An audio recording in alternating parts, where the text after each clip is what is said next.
अस्सलाम वालेकुम। नया दौर के प्लेटफार्म से मैं हूं मुनीर बाजवा।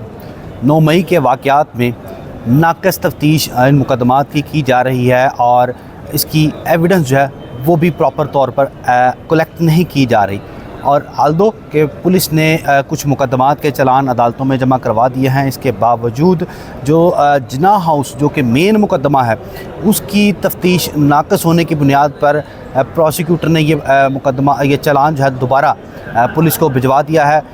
मेरे ज़राए का ये दावा है कि तहरीक इंसाफ के ख़िलाफ़ के जो मुकदमा का चलान जो है उसकी एविडेंस कलेक्ट करके प्रोसिक्यूटर जनरल ऑफ़िस को भिजवाया गया था, लेकिन प्रोसिक्यूटर जनरल ऑफ़िस ने इसके ऊपर एतराज़ात भी लगाए हैं और परेशानी का भी शिकार है प्रोसिक्यूटर जनरल ऑफ़िस के। ये किस तरह की तफ्तीश जो है वो की जा रही है, इस पर बात करने के लिए सानिया 9 मई के वाक़यात के हाई प्रोफाइल मुल्ज़मान जिसमें रुबीना जमील भी शामिल हैं, दीगर मुल्ज़मान जो शामिल हैं, उनके वकील और फ़ौजदारी क़वानीन के माहिर फैसल इकबाल बाजवा साहब मेरे साथ मौजूद हैं। उनसे ये बात जानने की कोशिश करते हैं कि ये नाक़स तफ्तीश जो है वो क्यों की जा रही है, किसके कहने पर की जा रही है और इसके असरात जो हैं वो क्या हो सकते हैं। बाजवा साहब, ये जो नाक़स तफ्तीश का मामला है ये पुलिस वाले किसके कहने पर कर रहे हैं? बेसिकली ये इनकम्पिटेंसी है पुलिस की, इस वजह से कि ये अक्रेंस होने के बाद सब्सिक्वेंटली इन्होंने पुलिस ने मतलब मुल्ज़मान की तादाद को बढ़ाने के लिए सब्सिक्वेंट 5-6 FIRs उसी पुलिस स्टेशन में उसी अक्रेंस की और दी। हर एक में 1400-1500 का, 700 का, 900 का, 400 का इस तरह मुल्ज़मान रखे। उसके बाद इन्होंने जो है वो मुल्ज़मों को अरेस्ट करना शुरू कर दिया। जो प्राइम चीज़ थी मुल्ज़मों की लोकेशन ट्रेस करने की या उनको आइडेंटिफिकेशन की, वो इन्होंने CDR और जियो फेंसिंग रखी। उसमें इन्होंने मुल्ज़मान को धड़ाधड़ पकड़ना शुरू कर दिया। पकड़ने के बाद उनके रिमांड्स लेना शुरू कर दिए।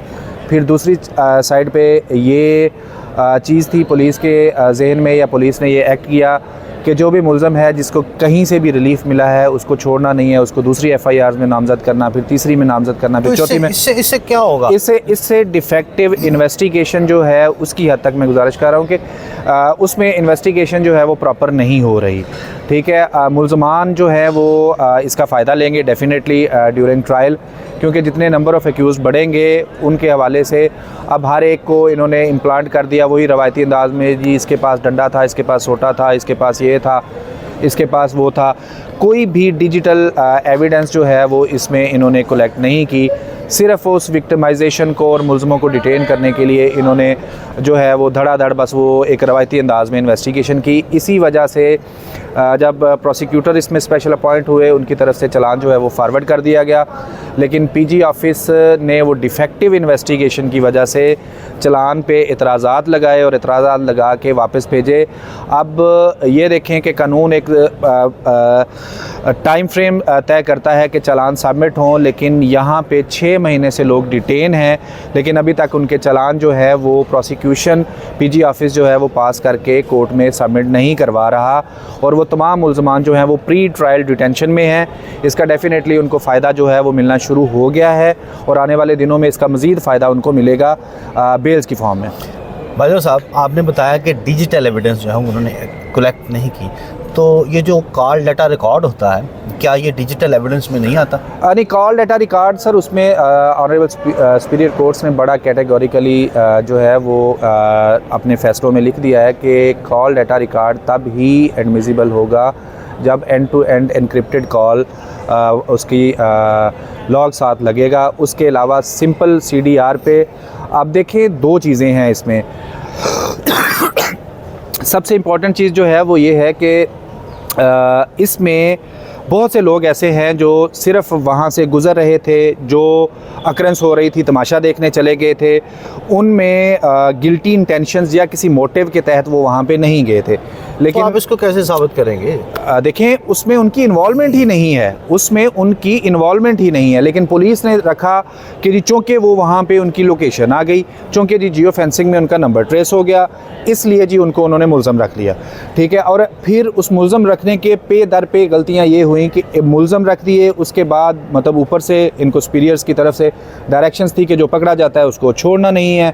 फिर उन्होंने एक मुकदमा एक से दूसरे मुकदमे, दूसरे से तीसरे मुकदमे में, फिर फिर इन्होंने उसकी ग्रेविटी ऑफ ऑफेंस को बढ़ाने के लिए उसमें सब्सिक्वेंटली ऐसे सो कॉल्ड ऑफेंसेस जो हैं उनको एडिशन कर दिया।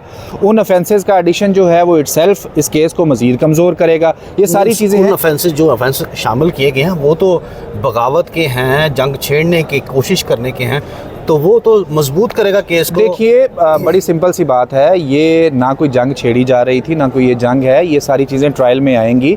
ये ऑफेंसेस लागू ही नहीं होते। ये कैसे नहीं लागू होते सर?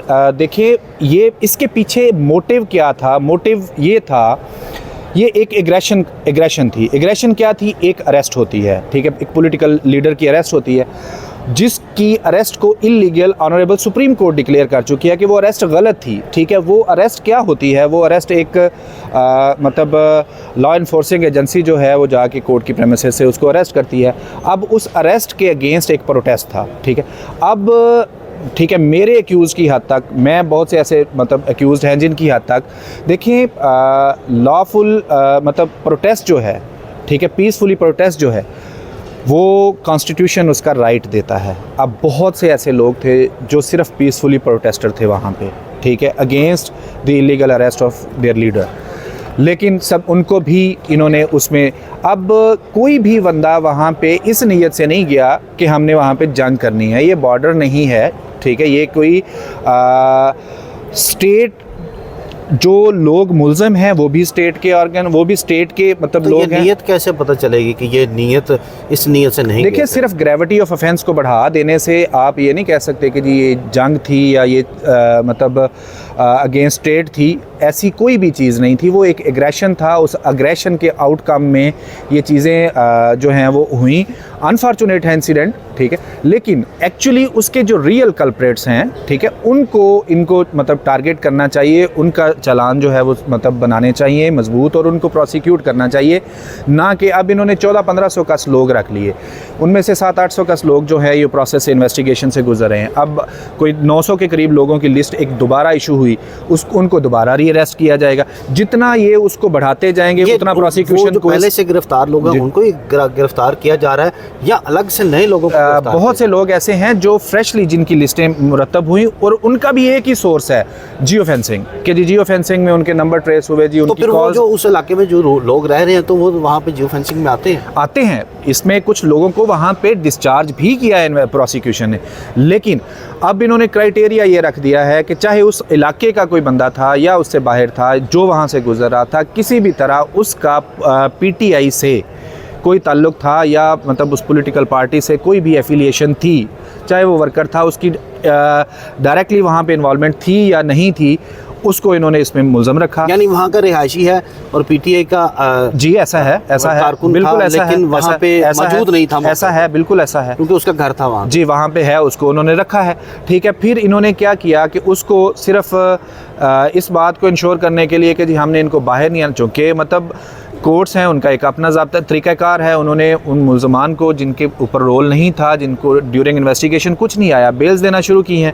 अब बेल्स देना शुरू की हैं, उस प्रोसेस को फ्रस्ट्रेट करने के लिए इन्होंने क्या तरीक़ाकार अडॉप्ट किया, वही जो मैंने पहले गुजारिश की कि ये इन्होंने मेलाफाइड इंटेंशंस के साथ 4, 5, 6 FIR जो हैं उसी पुलिस स्टेशन में उसी अकरेंस से रिलेटेड सेपरेट दे दी, ताकि एक से निकले दूसरे में। अब आपके सामने है, रोज़ ऑनरेबल हाई कोर्ट में यही मैटर डिस्कस हो रहा है, लोगों ने बेल्स करवा ली हैं लेकिन वो अपने श्योरिटी बॉन्ड सबमिट नहीं करवा रहे कि हमें दूसरे मुकदमे में अरेस्ट कर लेंगे। जैसे ही यहाँ से रिलीजिंग ऑर्डर जाते हैं, 7 पुलिस वैन जाती है, वो जेल से बाहर आते हैं, वहीं से उनको दोबारा अरेस्ट कर लिया जाता है। ये लोग जो गिरफ्तार लोग हैं ये सोच रहे हैं कि तमाम मुकदमात में ज़मानतें हो जाएं जी, तो उसके बाद हम ज़मानती मुचलके जमा। ऐसे लोग भी हैं जिन्होंने तमाम मुकदमात में ज़मानतें करवा ली हैं, लेकिन वो जेल से रिलीज़ इसलिए नहीं हो रहे कि उनको एप्रीहेंशन है कि हम बाहर निकलेंगे तो इन्होंने किसी और मुकदमे में डाल देना है।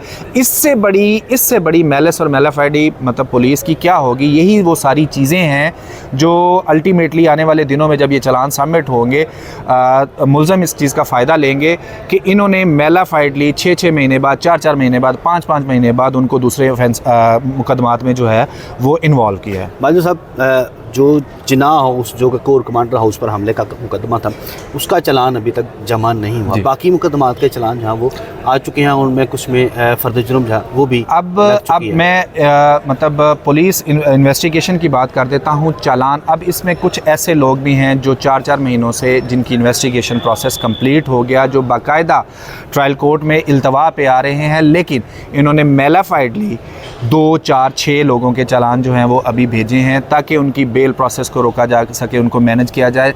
अब गुजारिश ये है कि इसका भी उन्हीं को दूसरे जो मुलज़म हैं उनको फ़ायदा मिलना है।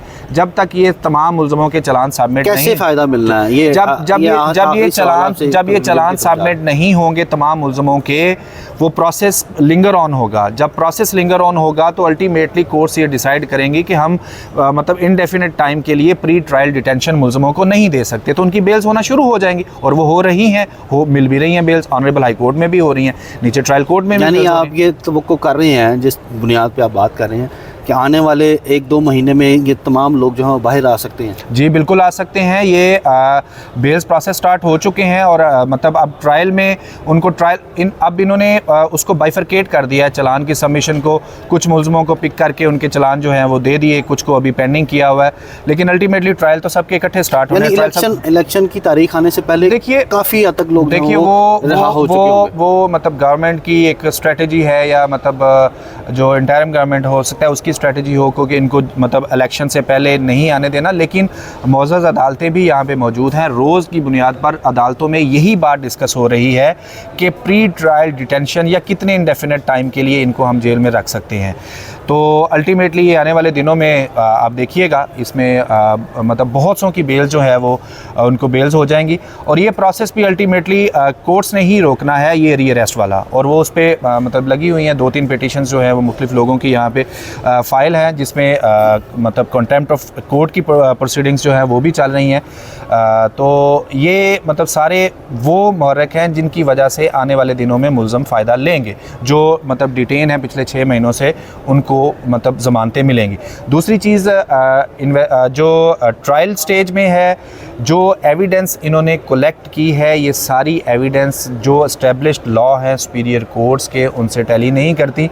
आने वाले दिनों में आप देखिएगा कि ये ट्रायल में भी इनको ये कमज़ोर चालान सबमिट हो रहे हैं बेसिकली, जो अभी तक हमने यानी ये नाक़िस तफ्तीश और डिफेक्टिव इन्वेस्टिगेशन और जो फ़र्द मकबूज़ की वगैरह उसकी बुनियाद पर इनकी ज़मानतें जो हैं वो बरियत तक जा सकती हैं। जी बिल्कुल बरियत तक जा सकती हैं और जाएंगी। आप देखिएगा कि इन्होंने एक स्टोरी मतलब उसको एंटी स्टेट अपनी एक स्टोरी क्रिएट करने के लिए या एक फ़र्द वाहिद को या 2 या 4 लोगों को उसमें मुलज़म रखने के लिए इन्होंने उन चालान को उनकी एक्चुअल जो वक़ुआ हुआ जिसमें जिनकी इन्वॉल्वमेंट थी उनसे हट के लोग ये किसी और तरफ ले गए हैं। 15-15, 20-20 सफ़ों के इन्होंने चालान बना के चालानी मतलब जो है अब किसी का 800 सफ़े का, किसी का 900 सफ़े का, किसी का 1000 सफ़े का, लेकिन सारी वो स्टोरीज़ ही लिखी गई हैं कि जी ये हुआ वो हुआ वो हुआ।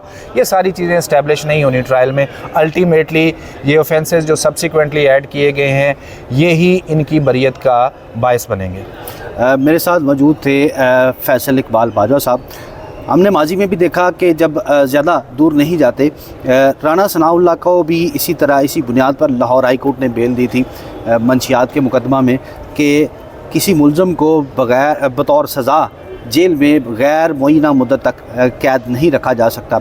और फैसल बाजवा साहब भी इसी बात की तरफ निशानदही कर रहे हैं कि अदालतें इस नुक्ते को देखती हैं कि किसी मुलज़म को बिला जवाज़ तौर पर जेल में कैद रखना बतौर सज़ा ये कानूनी तौर पर दुरुस्त नहीं है। और इसी बुनियाद पर और पुलिस की जो डिफेक्टिव इन्वेस्टिगेशन उस बुनियाद पर मुकदमात के चलान जहाँ वो अदालतों में बर वक्त सबमिट नहीं हुए और इस बुनियाद पर मुलज़मों को जो कि 9 मई के वाक़यात में गिरफ़्तार हैं उनके लिए आने वाले दिनों में अच्छी खबर आने वाली है। इस बात का ये दावा फैसल बाजवा साहब कर रहे हैं और उनकी ये कानूनी राय है कि अदालतें इन नुकात को देखेंगी और उसके ऊपर फ़ैसले जहाँ वो दिए जाएंगे।